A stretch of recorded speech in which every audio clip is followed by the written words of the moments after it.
between the phone pals and Barangay Ginebra.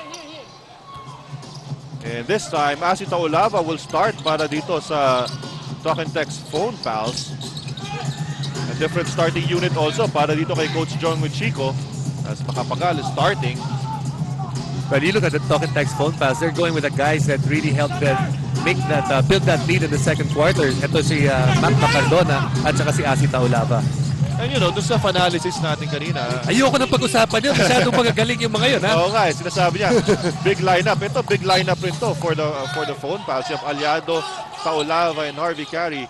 But, yun lang ako, medyo nagdi-disagree lang ako. It slows down the game of the phone pals because itong mga big men naman ng Talk and Text can really finish off the break.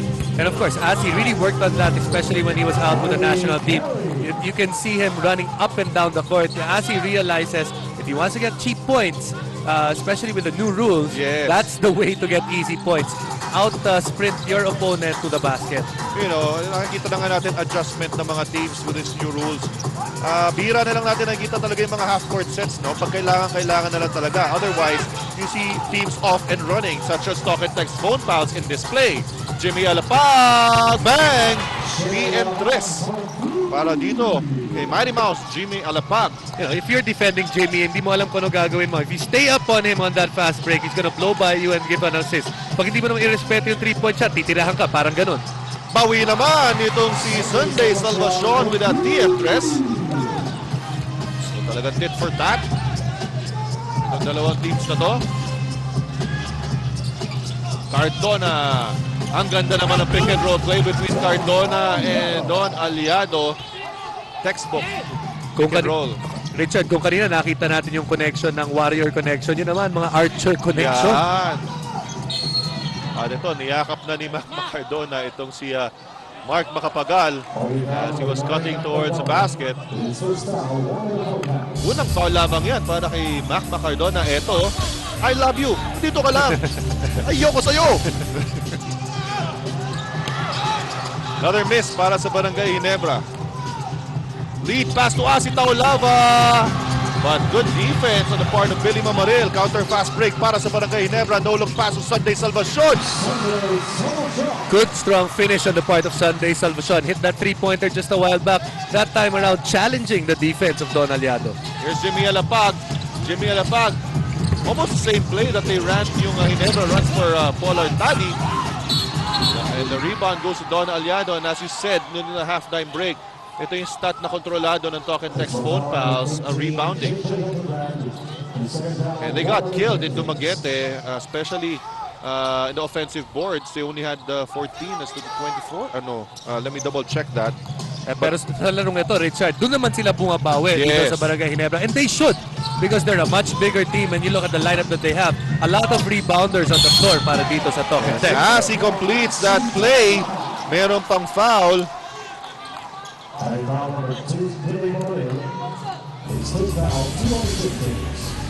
Alright, tingnan ulit natin. Ayan, si Asi Taulava. May foul pa na nakuha kay Billy Mamaril. In that game in Dumaguete, Pure Foods actually had 32 offensive rebounds as compared to only 22 sa Talk and Text. Both very high numbers, but Talk and Text giving up a total of 67 rebounds to Pure Foods. Hindi mo madalas makikita yan, ganyan kadaming binibigay na rebound. Yung 67 tsaka yung 32, malalaki yun. Yun. Rebound here by Asi Taulava. Don Aliado, tinamaan sa mukha, slow in getting down. Pero nandito si Harvey Carey. Harvey Carey, yes! And this is what we're talking about, the big guys finishing the break para sa Talk and Text phone pals. Talk and Text phone pals naman ngayon ang magandang simula. Here in the second half, they now have a 64-56 lead. We have another timeout.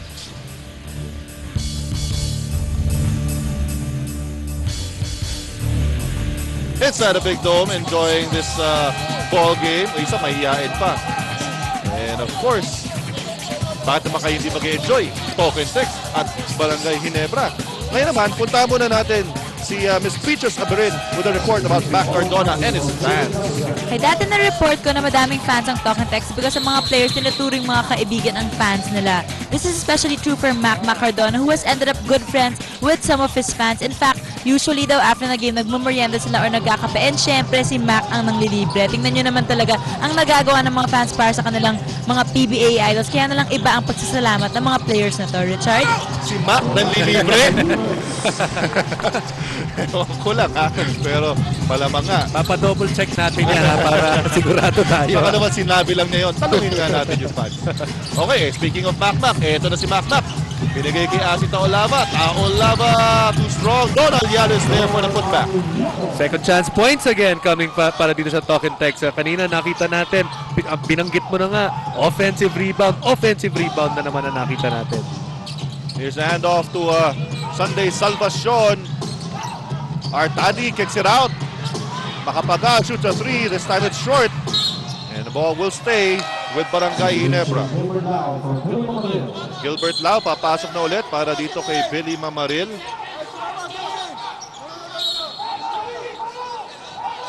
Baseline inbound para sa Barangay Ginebra. Rafi Rivas. Artadi setting up. Mark Makapagal, sumugod kalaban si Cardona. Mintis ang kanyang layup. Outlet pass. Macma Cardona, dire-diretso. Binigay kay Alapag. Good closeout para kay Paul Artadi. Cardona. He goes inside. Naharangan ni Makapagal. And look at that wrestling match going up between Cardona and Makapagal. Ito naman, si Lau naman ang binangga. And talagang grabe, no? Kada pasok mo talaga sa loob, you can't blame guys for shooting a lot of threes this conference.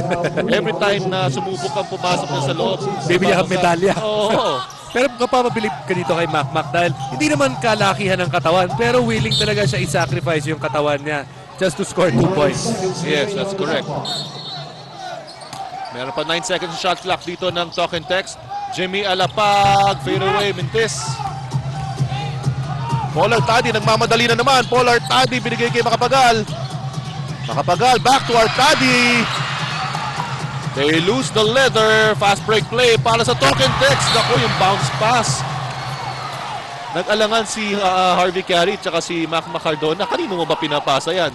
Magkatabi kasi yung dalawa kaya ito, both of them looked at each other.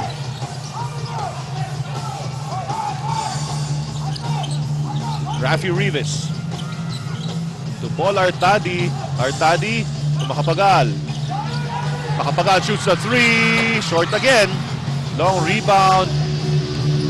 Goes to Alapag. Lead pass to Macma Cardona. Cardona. Aliado naman ang sumugod. Aliado left-handed layup is good. The biggest lead of the ball game already para sa Talk and Text. Itong unit nila na to, a lot of energy. They're getting a lot of rebounds. And their size and their speed. That's correct. Sunday Salvacion with a leaner, wala. Alapag goes to Harvey Carey, binangga ni Sunday na wala. Pero si Asi Taolava sinakyan ng dalawang player ng Ginebra. And Asi Taolava will troop to the line. That was a nice feature na Asi Taolava at the half. Pinag-uusapan itong new look itong si Asi Taolava. First free throw is short. Inspired by the movie 300 ang look ngayon ni Asi Taolava.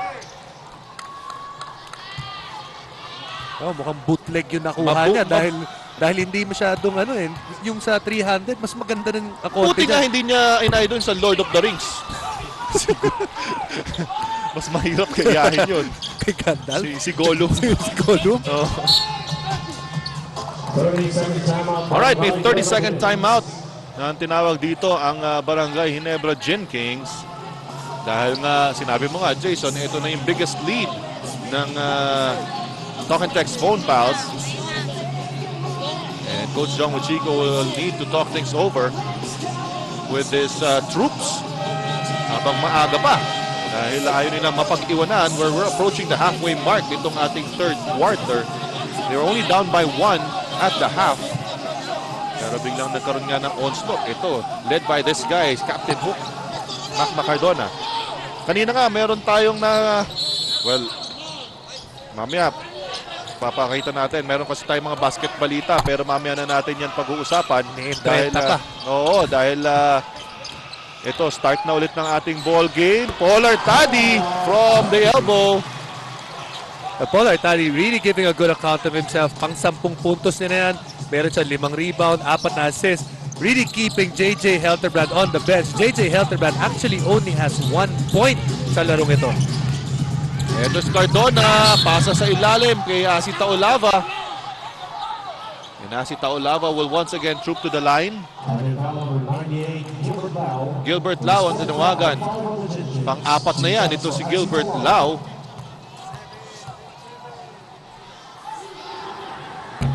It always amazes me how you can alter your looks, ha? Oh, dati, di ba, meron yung wrestler naman ang gusto ni Asi Taolava. Eh, ikaw nga, di ba? Oh. Ilang taon na iisa lang ang haircut mo. Mula grade school, last year ka lang nagpalit. Ayan, bagoy naman eh. Polar Taddy now. Signaling the play para sa Barangay Ginebra. Backdoor kay Ronald Tubid. Tubid, supalpal kay Asi Taolava. Here comes the phone pass. Jimmy Alapag nagmamadali. Jimmy Alapag, sinalubong ni Artadi. Two-man game between Alapag and Taolava. And Jimmy Alapag waxing hot. Meron na siyang 12 points sa ating ball game. And he's looking for his shot. That's what's important. In the last game, it seemed that he didn't look for his shot because he only had 5 attempts. But he had 8 assists in that ball game. Pero syempre, mas kailangan yung production rin ni Jimmy Alapag. Here's Ronald Tubid. Ronald Tubid. And the foul is called. I believe it's going to be against Mac Cardona. Second foul dito ni Mac Cardona as Ronald Tubid troops to the line. Tubid, of course, tubong Iloilo po yan, mga taga-Ilonggo. Alam mo, kanina pinag-usapan nga natin na JJ Helterbrand hindi maganda pinapakita. There are the numbers. Only 1 point para dito kay JJ. But he's only had 3 attempts. He has the 7 assists. But obviously, you want that total package. Plus, para kay JJ, with the lineup that he has right now, obviously, he has to score para dito yung koponan niya maging successful. At ngayon nga, kailangan niya talagang pumuntos. Dahil nga, ito, 9 points ang lamang ng token text. Pumasok na po si JJ Helterbrand ngayon sa ating ballgame. Ito na si Jimmy Alapag, Asi Taolava. Deflected by Rafi Rivas. JJ Helterbrand speeding down court. JJ Helterbrand! Yung sinasabi mo aggressiveness. Ito, ginagawa na ni JJ Helterbrand. This time, not looking to pass. And you can see with the new rules that we have, the aggressive players are always rewarded. As long as you go strong to the basket, you go hard. And Pipito, sakit lang nga sa katawan. Yun na nga, maganda nga dyan. There's no other way towards the basket but to go hard towards the basket. Otherwise, hindi na pwede yung soft layups ito ngayon eh. No? Hindi tatawagan ng mga referees yung mga contacts na yun. As, ayan po, mga pertinent information about JJ Helterbrand. Ito, meron na full court press na binibigay dito ang Barangay Ginebra. Nabitawan ni De Ocampo. So successful yung pressing defense ng Barangay Ginebra. JJ Helterbrand shoots again. More offensive-minded this time. Alapag pulls up for 3. Bang! TM3 para kay Jimmy Alapag. What's that? The third time that Jimmy has done the same play again and again. Pag nakita niya na umaatras yung defender, when it's a secondary break or a fast break, tira kagad ng 3 points and he's done it 3 times. 15 points for Jimmy Alapag. And you know, mas may kumpiyansa ka tumira ng ganun dahil you know you have rebounders inside, 3 big men, Aliado, Carey at De Ocampo. And plus that the rebounding that they've done so far in this game, talagang maganda yung kumpiyansa papakita mo. This time around, si Ronald Tubid naman ang nanalo sa banggaang Tubid at Cardona. Because Cardona lowered his shoulder that time. It happened in front of the referee. Tingnan po natin nangyari dito. Eto, ayun, binaba niya yung kanyang shoulder. Square sa chest ni Ronald Tubid. But it's still a 10-point lead as you check out the leading scorers. By sinasabi nga natin yung Warrior Connection ang nangunguna para sa Barangay Ginebra. Sabong sa ere. May foul kay Don Aliado na tinawag. And he readily admits that foul. Pangalawa na yan ni Don Aliado. Aliado, much slimmer coming into this season. Seems to have lost a couple of pounds. Yes. But obviously, yung nawalang timbang niya, mukha namang pinalit, muscle. Yes, because nagkaroon kayo ng training sa San Antonio, training camp. You went to Korea. Of course, yung hirap pa ng training dito. Rafa Rivas on the line, and the 2003 most improved player. Second pick back in 2002 by the Coca-Cola Tigers. 11 points para dito kay Rafi Rivas. Ito na naman yung half-court trap. Cardona, hindi Jumolens yung kanyang tira. Helterbrand trying to shake off Alapag. Once again, it's Helterbrand. Nagkaroon ng switch dito. It's now Harvey Carey guarding Helterbrand. Pero hindi pa rin siya makalusot. Here's Ronald Tubid, pulls up for 3. Bang! PM3, tumambling pa si Ronald Tubid. And just like that, lumalapit na naman ang Barangay Ginebra. Ronald Tubid energizing this crowd. And look at this. Sizing up the defense, goes to his right, pulls up for 3. Bang! A 73-68 lead para sa Talk and Text Phone Pals. And one thing's for sure, if you have any of these guards in your lineup, solid ka na sa point guard position. And speaking of Alapag, nandito na nga siya. Together with Renren Ritualo, binalik na rin ni Coach Derek Pumarin. Alright, Renren Ritualo, TM3. And Renren Ritualo with 7 points. Barangay Ginebra that time sitting on a zone because itong Talk and Text has 3 big men. Problema naman, nasa kanila probably the best shooter in the league na si Renren Ritualo. Here's Helterbrand.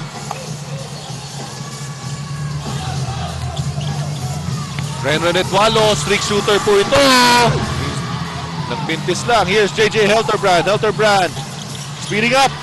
Steps on the gas. Binigay kay JR Aquino. Supal pa lang inabot. Agawan ng bola. Napunta na naman kay JJ Helterbrand. Ronald Tubid setting up the play. Binabantayan ni Renren Ritualo. Ito na yung matchup Jimmy Alapag at JJ Helterbrand. Yan yung pinag-uusapan natin. Sino ba mas magaling? Nagmintis dito si JJ Helterbrand. And on that rebound play, it will stay with Barangay Ginebra. Mamaya po sa poll na yan, tatanungin natin yung mga point guards naman. Yung mga ibang point guards dito sa liga. Ritualo and Ronald Tubid getting entangled before that inbound play. At tatawagan na offensive foul ito si Ronald Tubid. At palitan pa po tayo ng tao dito. This foul is gonna hurt para sa... Kita mo, well, actually, nauna yung siko doon ni Renren Ritualo, pero yung nahuli yung gumante, which is what usually happens. But that foul will hurt itong Barangay Ginebra because that's the 4th foul of Ronald Tubid. Diretso, Don Belbelano. Back to a 10-point lead para dito sa Talk and Text Phone Pals. JJ Helterbrand inside to Ronald Tubid. Diyan siya bumawi. Hindi man ako nakabawi kanina dun sa inbound play. Ako natawagan ng foul. Dito ko nalang babawiin. Tubid has 22 big points in the ball game. So this time around, just overpowering ito si Renren Ritualo. Well, and protecting the ball. Well, every time Renren is in the ball game, Ginebra goes to that matchup. Tubid against Renren Ritualo. It's almost automatic.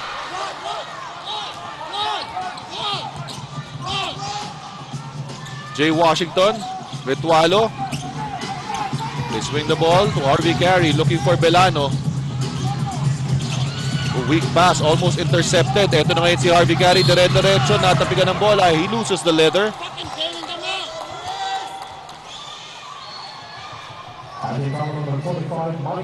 And Mike Holper is called for his first foul.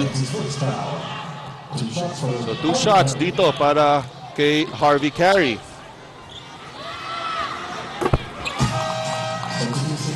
We talked about the quickness of the game so far at kung ganong kabilis. And usually there's one quarter that is a slow quarter. And it seems ito yung quarter na to para sa larong ito. We've seen a lot of fouls, a little bit more half-court game ang napansin natin. Yes. And, you know, the pace of the game, of the entire game, has slowed down just in this quarter. Yes, but in general, yung pace po ng games ngayon sa PBA, mas mabibilis na talaga. Maaga nga nagsisimula. Maaga kasi natatapos yung mga laro. Ooh, and Mike Holper falls down hard. He's okay.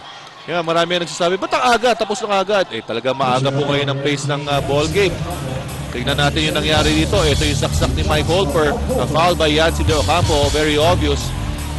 And yun yung baksak nitong si Mike Holper. Holper from San Diego State. 7th pick po yan. Back in 2005. Bumalik na si Yusuf Al-Jamal. Pahinga muna itong si Harvey Carey.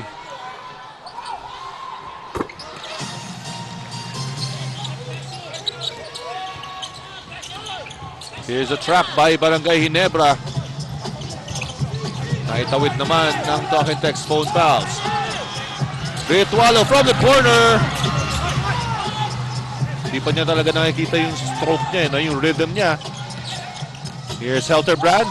Makapagal. Back to Makapagal. Tightly guarded by Renren Ritualo. Lau, 8 seconds to shoot para sa Barangay Ginebra.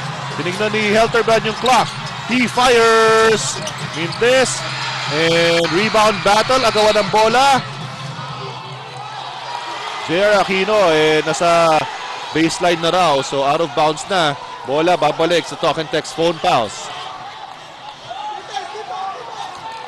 Naghahabol pa rin po ang Barangay Ginebra dito. 13 seconds remaining sa ating third quarter. Looking for the last shot are the phone fouls. Here's Bellano using that J-Wash screen. Nalibreng bahagya. Offline lang. Ritualo. Bang! Pangalawang buzzer beater na yan. Kung sakasakali ng Talk and Text phone fouls, the referees will review this before making a decision. Tingnan po natin. Ito yung Mintes. Long rebound to Ritualo. There's still time on the clock.